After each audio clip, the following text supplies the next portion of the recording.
Tomé todos sus ahorros para salvar a mi mamá, y ahora estoy esperando que él descubra lo que hice. Llevo 3 días sin dormir. Creo que es importante decirlo de inmediato, porque la falta de sueño es lo que convierte la lógica en papilla y el sentido común en cenizas. Tal vez. O tal vez solo busco una excusa para lo que hice. Hace un mes, el 12 de noviembre, la vida simplemente dio un giro brusco y terrible. No una llamada, solo un breve mensaje de Silvia, mi hermana menor, a las 4 de la madrugada: llámame urgente, es mamá. En ese momento estaba sentada en la cocina, mirando fijamente la pared. Andrés dormía en el dormitorio. Llevamos 5 años casados y pensé que lo conocía de arriba a abajo. Nos conocimos cuando yo tenía 28. Él trabajaba en una consultora de finanzas en el Paseo de la Castellana de Madrid. Yo era diseñadora freelance. Nuestra relación siempre fue, de alguna manera, demasiado correcta. Demasiado estable. Él era una pared en la que podía apoyarme. Sólido como el hormigón. Y, como resultó, igual de frío. Mi madre Elena, siempre lo ha sido todo para mí. Mi padre se fue cuando yo tenía 9. Nos crió a Silvia y a mí sola, trabajando en 2 puestos sin quejarse. Me enseñó que la familia es lo único que importa de verdad, y que hay que estar dispuesto a hacer cualquier cosa por la gente que quieres. El mensaje de Silvia decía que a mamá le habían diagnosticado una forma rara de carcinoma y necesitaba una operación de inmediato. No dentro de un mes, no algún día, sino ahora. El médico nos dio un máximo de 2 semanas para reunir los fondos, de lo contrario, sus posibilidades caerían drásticamente. Fue un puñetazo en el estómago. El coste de la cirugía era de 140.000 €, 140.000 euros. Gano lo suficiente para vivir, pero ese no es el tipo de dinero que guardo bajo el colchón. Hablé con Andrés a la mañana siguiente. Estaba tomando su café leyendo las noticias económicas del martes. Esperaba su apoyo. No solo simpatía, sino implicación activa. Es mi madre. Andrés, Elena tiene cáncer. Necesita una operación urgente. 140.000 euros. Los médicos dicen que tenemos menos de un mes. Intenté hablar con calma, pero mi voz temblaba. Él no levantó la vista de inmediato. Terminó su café. Dejó su tablet. Pensé que me abrazaría.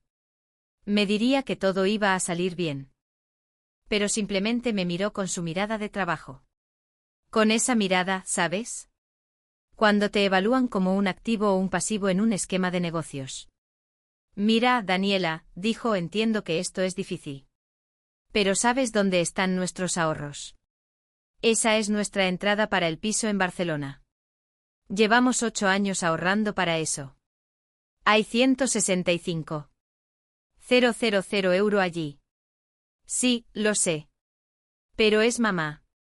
Podemos posponer el piso. Tenemos que hacerlo. El dinero es solo papel, Andrés.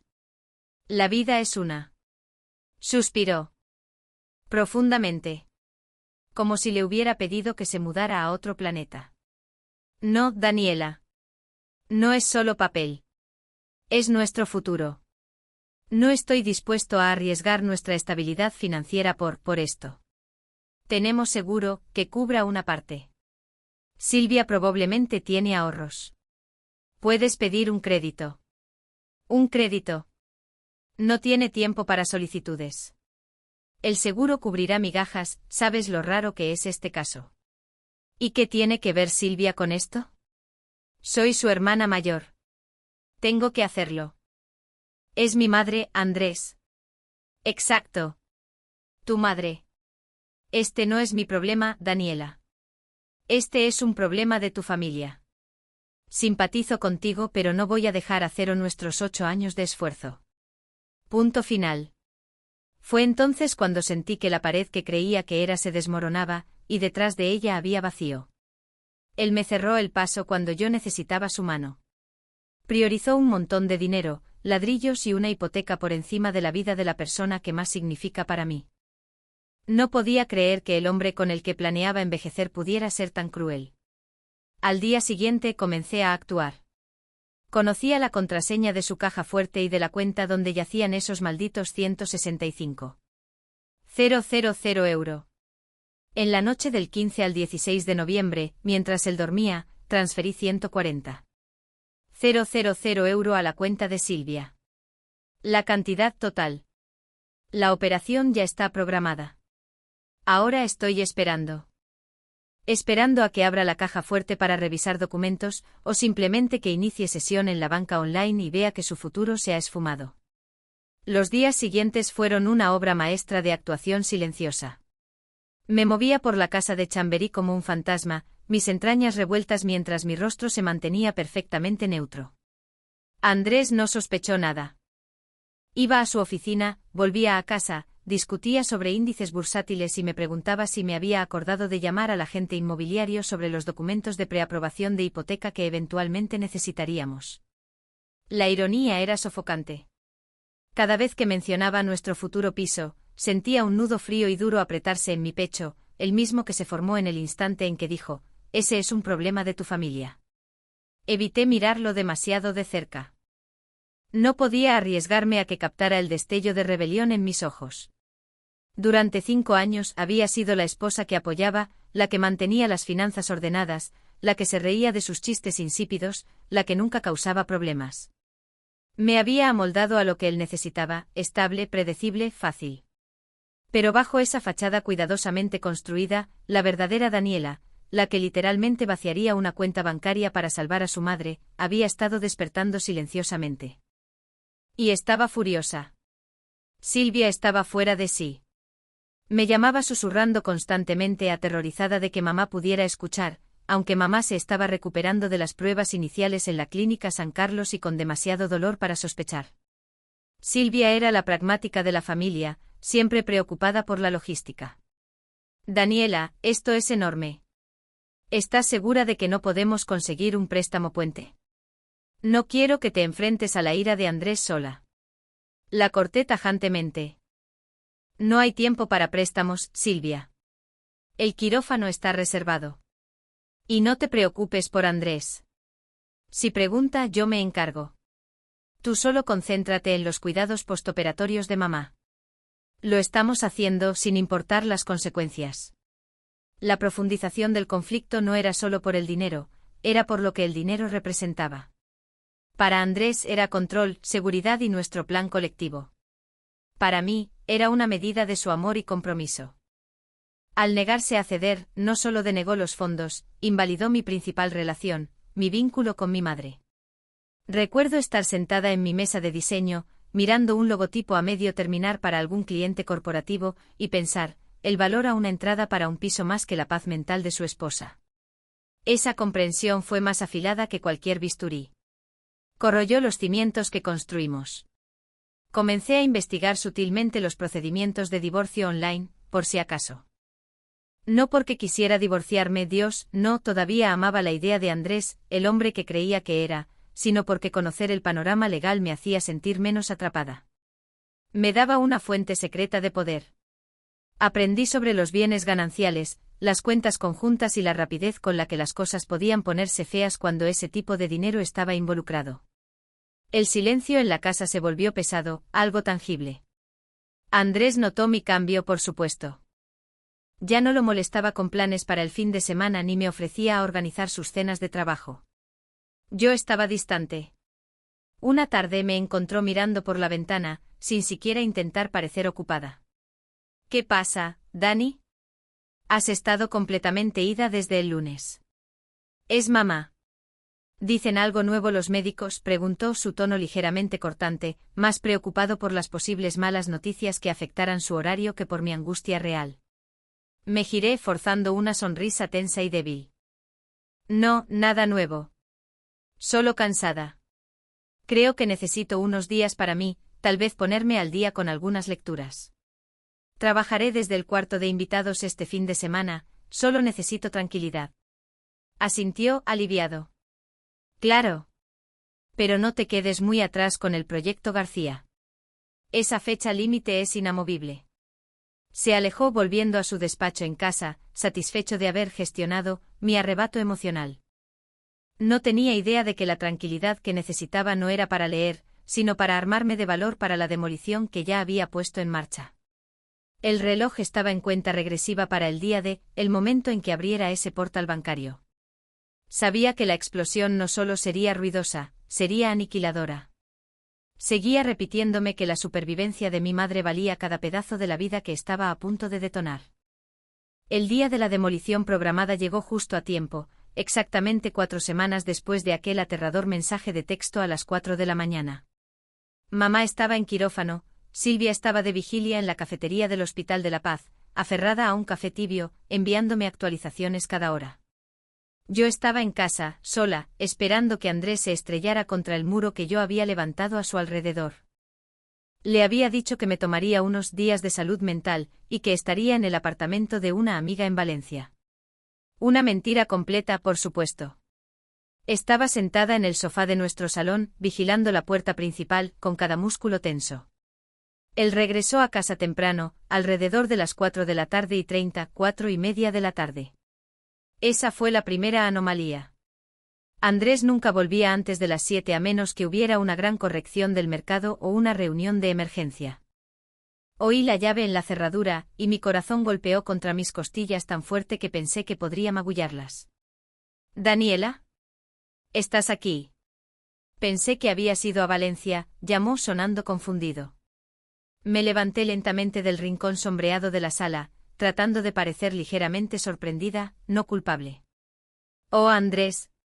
Hola». Yo no pude soportar estar lejos de mamá.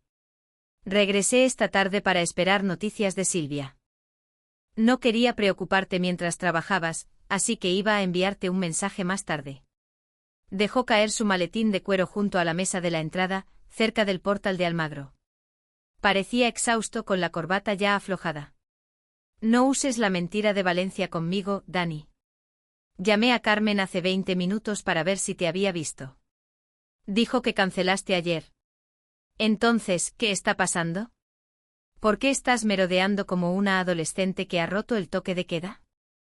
Ese fue el inicio de la colisión. La máscara se cayó por completo. Sabía que no podía dar marcha atrás ahora.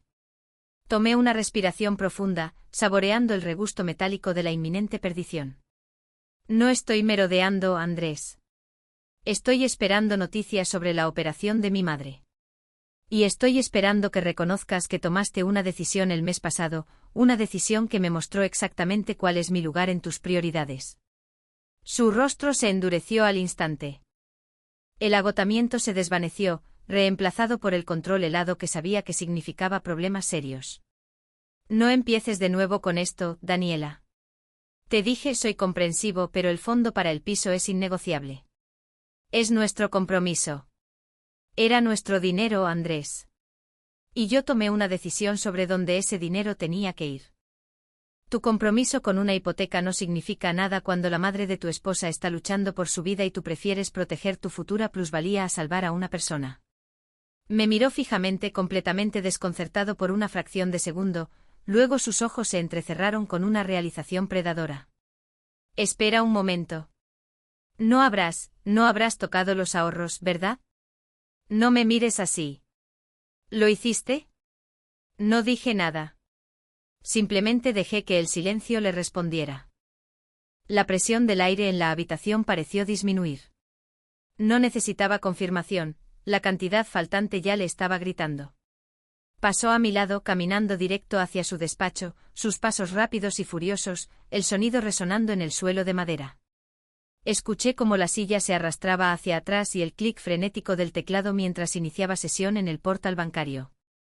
El siguiente sonido fue gutural, un sonido ahogado y animal de pura incredulidad y rabia. No gritó, fue peor. Fue un gruñido bajo y vibrante de traición. 140. 000 euro. Daniela. Lo tomaste todo. Nuestra entrada. Nos robaste. Salió disparado de la oficina, con el rostro enrojecido, agarrando su móvil tan fuerte que sus nudillos estaban blancos. ¿Cómo te atreves a violar nuestra confianza de esta manera? Esto es criminal.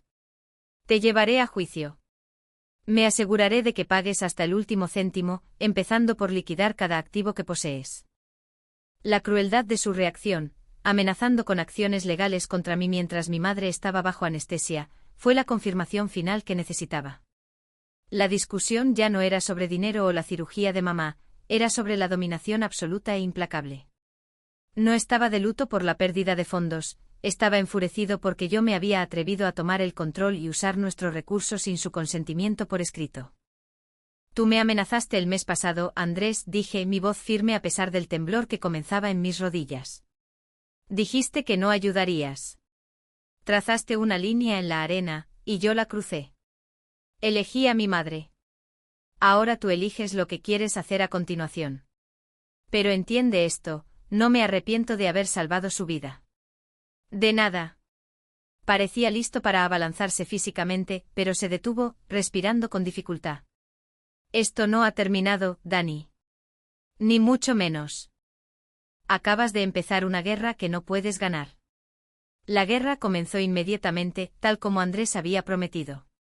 No durmió en nuestro dormitorio esa noche, durmió en el sofá del despacho, lo que se sintió más simbólico que físico. A la mañana siguiente, el 11 de diciembre, no me habló. Simplemente deslizó un sobregrueso de aspecto oficial sobre la encimera de la cocina mientras yo intentaba beber café frío. Dentro había documentos de su abogado, Ramón Cruz.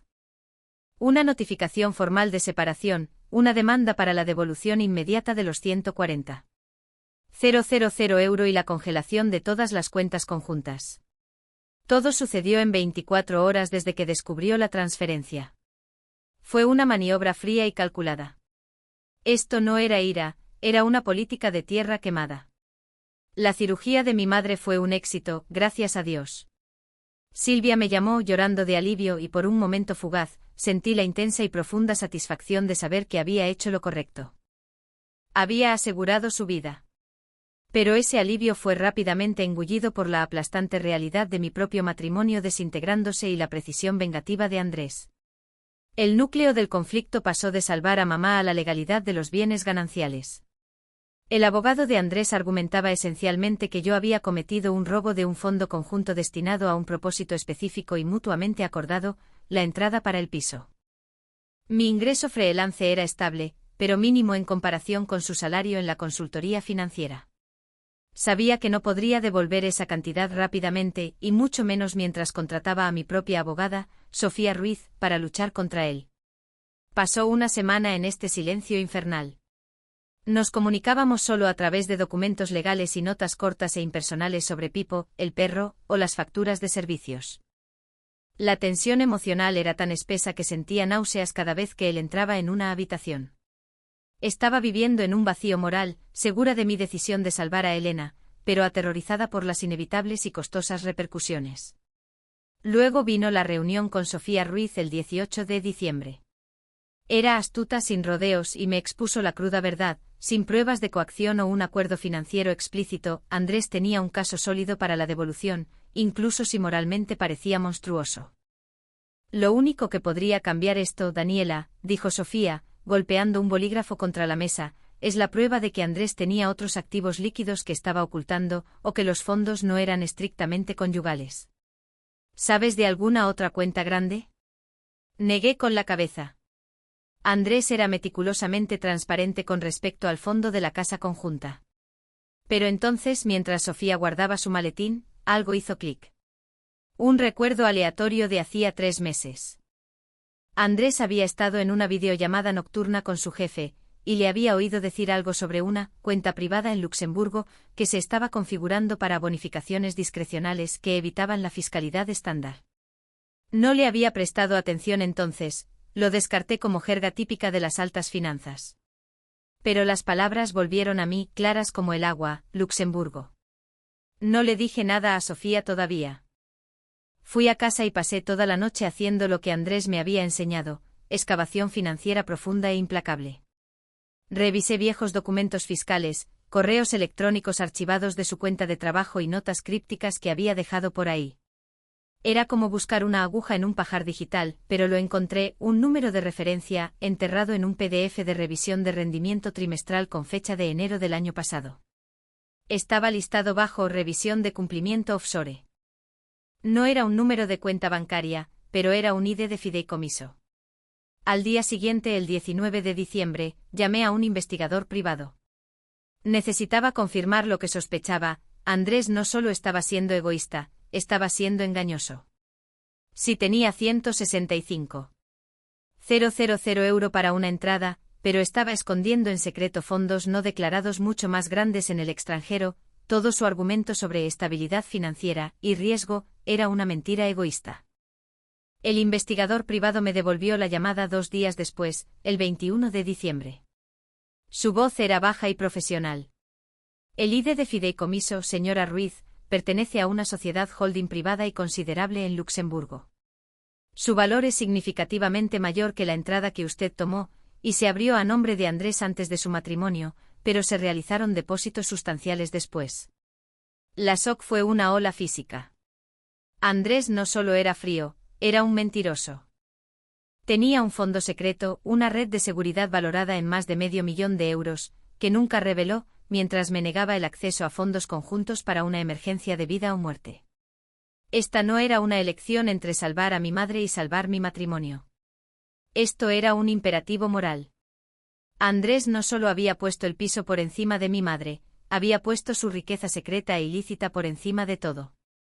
Ahora yo tenía el arma real. El enfrentamiento final tenía que ser preciso. Era el 28 de diciembre. Mamá estaba en casa del hospital, débil pero estable gracias al dinero que robé y a la cirugía exitosa. Andrés todavía operaba bajo la suposición de que sus amenazas legales me estaban aplastando, que estaba desesperada y acorralada por su prestigioso abogado. Tenía su declaración final programada para la semana siguiente, donde esperaba que cediera y firmara un acuerdo prometiendo el reembolso durante la próxima década. Lo invité al comedor esa noche con el pretexto de discutir un punto de acuerdo final con respecto a Pipo, nuestro perro. Entró con aire severo y listo para la batalla. Yo tenía los documentos del investigador privado esparcidos sobre la mesa de caoba, impresiones de los extractos del fideicomiso de Luxemburgo que mostraban el masivo saldo no declarado que precedía a nuestro matrimonio, pero que fue sustancialmente reforzado por sus ganancias posteriores a la boda. Incluso tenía una carta certificada de Sofía Ruiz confirmando la existencia y el tamaño de la cuenta secreta. Así que Andrés, comencé, mi voz inquietantemente firme, desprovista del pánico que él esperaba. Necesitamos finalizar este acuerdo de separación hoy. Pero antes de que entregues tus términos finales, quiero presentar los míos. Soltó una risa corta y despectiva. ¿Tienes términos, Dani? ¿Después de lo que hiciste? Estoy siendo generoso al ofrecerte un plan de pago en lugar de presentar cargos por delito grave. Siéntate y firma el acuerdo que Ramón redactó. El acuerdo de Ramón no tiene en cuenta el fraude, Andrés. O el engaño premeditado. Porque eso es lo que es, ¿no? No te importaba nuestro fondo para el piso, te importaba mi conocimiento de su existencia. No quisiste ayudar a mamá porque hacerlo podría desencadenar un escrutinio más minucioso de esto. Deslicé la pila de documentos hacia él, teniendo cuidado de cubrir el nombre del banco principal con mi mano momentáneamente antes de revelarlo. El holding Atenea en Luxemburgo. Ese colchón de €500,000. ¿Estabas dispuesto a dejar que la madre de tu esposa muriera potencialmente solo para mantener tu chiringuito offshore oculto de mí, y potencialmente de la agencia tributaria? Se quedó completamente inmóvil. El color se drenó de su rostro tan rápido que fue como ver despegarse una pintura barata. Por primera vez en toda nuestra relación, Andrés perdió el control. No rabia, sino miedo puro y desnudo. Sabía que lo tenía en mis manos. Una revelación pública de ese fideicomiso, combinada con mi testimonio sobre él negando activamente fondos para un procedimiento médico necesario, no solo destruiría nuestro acuerdo de divorcio, probablemente desmantelaría su carrera y reputación de la noche a la mañana. No lo harías, susurró, su voz quebradiza. No destruirías todo lo que construimos. Tú destruiste todo cuando elegiste un balance financiero sobre la vida de mi madre, Andrés, repliqué, finalmente dejando que la emoción aflorara, no ira, sino una frialdad profunda y definitiva. ¿Querías trazar una línea? Yo tracé una mucho más gruesa. ¿Me amenazaste con los tribunales? Bien. Usaré esta evidencia para asegurar que me vaya con todo, el piso, una pensión compensatoria y cero obligación de pagarte, porque ocultaste activos y mostraste una intención maliciosa deliberada durante un momento de coacción. Se dejó caer en la silla frente a mí, derrotado. El poderoso ejecutivo, el hombre que trataba nuestra vida como una cartera de inversiones, era de repente solo un hombre atrapado en un desastroso descuido. No discutió los hechos. Simplemente se quedó allí, mirando los papeles, las ruinas de su estructura cuidadosa. ¿Qué quieres?, logró ahogar. Quiero un divorcio limpio. Quiero la transferencia inmediata y total del piso a mi nombre. Quiero un acuerdo que refleje el valor de lo que escondiste, no lo que afirmabas poseer. Y quiero que desaparezcas de mi vida antes de que termine la semana. Nunca me llamas. Nunca contactas a Silvia o a mamá. Te borras. Asintió lentamente, frotándose las sienes. Tomó los papeles de separación que Ramón había enviado y rápidamente garabateó una nota en la parte inferior, autorizando a Sofía Ruiz a proceder con mis términos. Ni siquiera los leyó. Solo quería que se desactivara la bomba. Cuando terminó el mes, Andrés se había ido. El divorcio se finalizó rápidamente y limpiamente, impulsado por su terror a la exposición. Me quedé con el piso. Conseguí seguridad. Mi madre se estaba curando. Me senté en nuestro enorme y silencioso salón semanas después, viendo a Pipo perseguir una mota de polvo por el pulido suelo de madera, el suelo que se suponía que era nuestro. Había ganado la batalla, salvado la vida que más importaba y asegurado mi futuro financiero. Pero mientras miraba el hermoso espacio vacío, me di cuenta de que la victoria sabía a ceniza. La moraleja final: cuando te ves obligada a elegir entre salvar una vida y salvar una relación construida sobre la conveniencia y el control, salvas la vida. Pero entiende que salvar una vida a menudo significa convertirte en una versión diferente, más dura de ti misma, una versión que nunca volverá a sentirse completamente íntegra, incluso en la victoria. ¿Hice lo correcto? Absolutamente. Pero el coste no fueron los 140,000 €, el coste fue la persona que solía ser. Y ese pago todavía llega, cada mañana silenciosa.